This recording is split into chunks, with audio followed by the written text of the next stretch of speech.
Sebuah budaya bangsa tinggal di hati dan dalam jiwa rakyatnya, Mahatma Gandhi. Namun apa jadinya jika pemuda tidak berbudaya? Assalamualaikum warahmatullahi wabarakatuh. Om Swastiastu, salam menambah budaya, salam sejahtera bagi kita semua.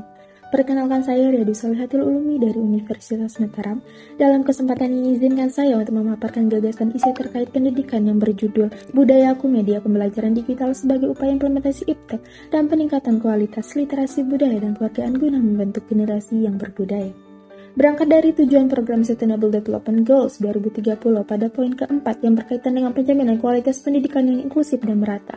Hal tersebut berkolerasi dengan kondisi kualitas pendidikan Indonesia yang belum maksimal, yang didasari oleh akomodasi pendidikan di sekolah-sekolah yang tidak terfasilitasi dengan baik pada kualitas guru, lingkungan, dan sekolah itu sendiri. Hal ini menyebabkan timbulnya permasalahan pada kualitas literasi siswa, terutama terhadap literasi budaya dan keluargaan di generasi muda Indonesia. Berdasarkan hasil survei dari PISA yang dirilis oleh Organization for Economic Cooperation and Development tahun 2018, kualitas literasi Indonesia berada pada peringkat ke-62 yang menjadikan Indonesia menjadi yang terendah di Asia Tenggara.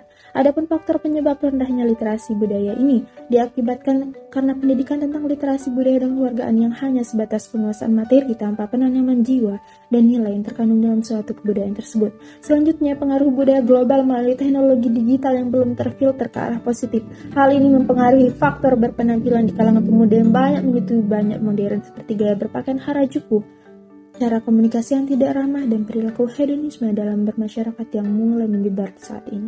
Selanjutnya, kita identifikasi potensi yang berkaitan dengan gagasan inovasi yang ditawarkan penulis. Pertama, penggunaan gawai yang tinggi di Indonesia yang tercatat oleh Kemkominfo bahwa hampir 89% penduduk Indonesia menggunakan gawai dan internet pada saat ini. Kedua, digitalisasi ke arah positif. Memasuki era digitalisasi yang menuntut semua aktivitas dapat terselesaikan melalui digital, penggunaan digitalisasi ke arah positif tentu menjadi acuan penting dalam perkembangan pendidikan di Indonesia. 3. Program pemerintah yaitu Gerakan Literasi dan Merdeka Belajar yang membebaskan kita untuk membentuk inovasi-inovasi dalam media pembelajaran. Keempat, SDM yang berkaitan dengan sumber daya manusia yang sangat tinggi yang hal ini menyebabkan potensi untuk meningkatkan inovasi-inovasi dalam perkembangan dengan pendidikan bermutu. Sehingga dari masalah dan potensi tersebut, penulis memberikan gagasan yang disebut Budayaku Media Pembelajaran Digital sebagai upaya implementasi IPTEK dan peningkatan kualitas literasi budaya dan keluargaan guna membentuk generasi penerus yang berbudaya.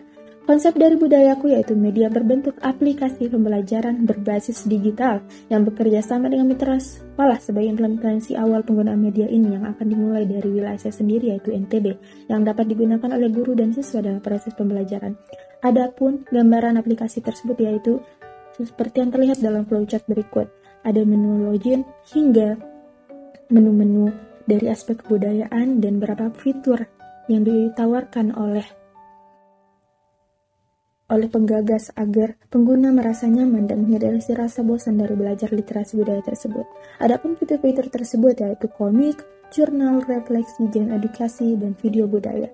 Dengan fitur-fitur pendukung aplikasi ini akan secara tersirat meningkatkan literasi budaya dan keluargaan pada pengguna karena terbantu dalam pemahaman materi melalui komik dan video budaya dan implementasi materi melalui jurnal, refleksi, dan game edukasi. Adapun sasaran pengguna aplikasi disegmentasikan berdasarkan umur, yaitu pertama usia 7-12 tahun dan remaja 13-17 tahun.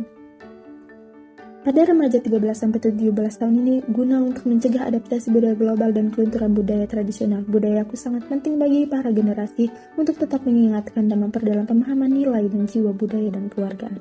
Adapun stakeholdernya yang pertama itu pemerintah, sekolah sebagai mitra implementasi, mahasiswa sebagai developer dan konten kreator, penutur daerah, dan donatur.